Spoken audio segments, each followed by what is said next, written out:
Sixième journée de National 3, Guignon reçoit Louhans-Cuiseaux.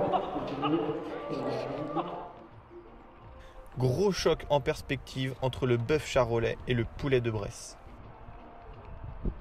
Pour l'occasion, les deux entraîneurs ont composé une animation offensive avec une seule pointe en attaque des deux côtés.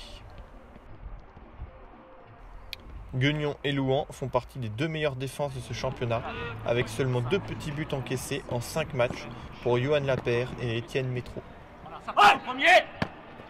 Les supporters des deux camps se font entendre dans tout le stade.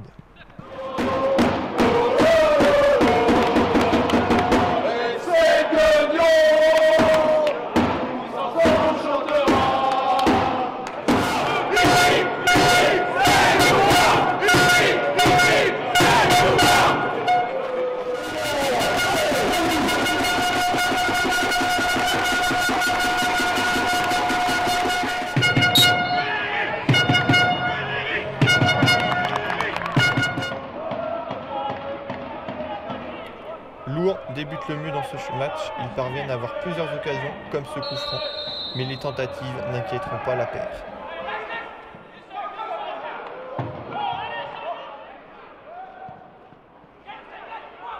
La frappe de Niamvizi est contrée et c'est le rapide Aouré qui s'enfonce dans la défense guignonnaise.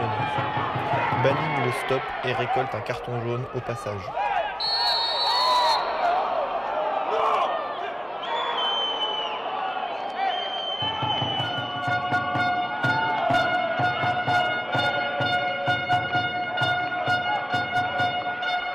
Guignon réplique par l'intermédiaire d'Harrison qui place une tête sans aucun danger pour Métro.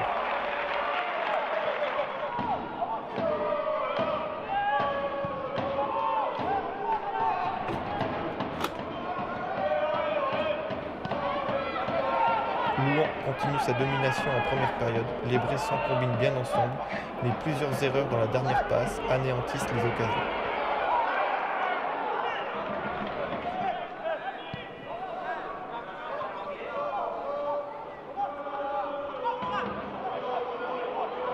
Les jaunes et bleus s'en sortent en contrôlant les Louhannais qui jouent très haut sur le terrain. La frappe d'Harrison est captée facilement par le gardien.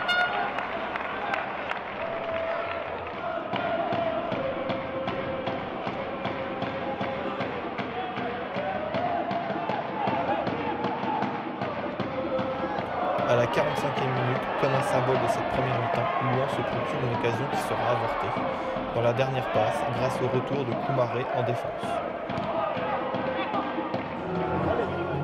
Mi-temps, les deux équipes se réunissent au centre du terrain. Voici la version originale de leurs échanges. Deuxième mi-temps, pareil, il continue à prendre. En fait, je vous explique comment ils jouent. Ils jouent avec le 6 qui décroche et leur ils jouent avec le 4-3-3, ils jouent avec le 8 et le 10 sur eux. Ça veut dire qu'ils font 4 ou 5 devant et il y a pas de décroche. Donc, il y a un contrôle de soit nous on avance, eux ils sont en couille et ils sont obligés de rester. Donc il faut ça va faire des efforts.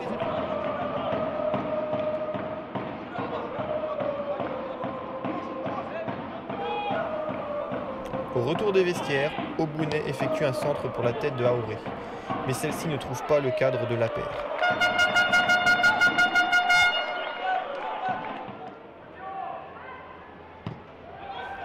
Nouvelle occasion sur corner et toujours de la tête à 2 reprises sans succès. Malgré leur domination, Louhans n'a toujours pas cadré le moindre tir.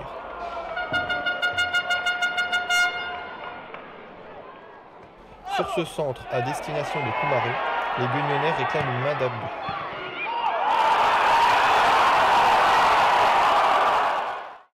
Au ralenti, on s'aperçoit que le ballon a bien touché l'avant-bras du défenseur. Cependant, difficile de juger vu sous cet angle.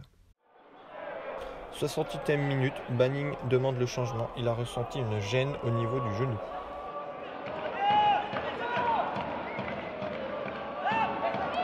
Guignon va mieux et s'essaye de loin. La frappe de Mamessier sera bien captée dans les gants de Métro.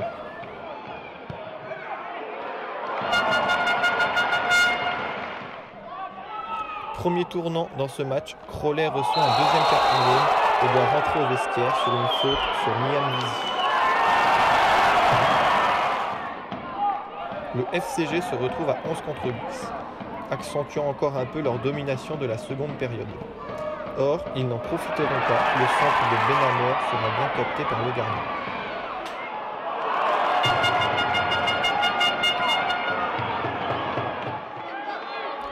Ultime coup franc pour Guignon, il ne donnera rien et permettra aux Louhanais de se dégager.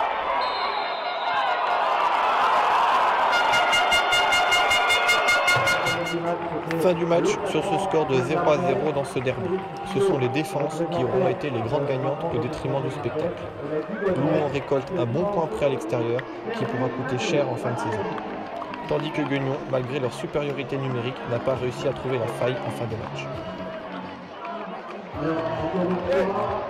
Au classement, la bonne opération est pour Dijon qui a battu Monceau 1-0 et pour Auxerre qui a battu La Charité.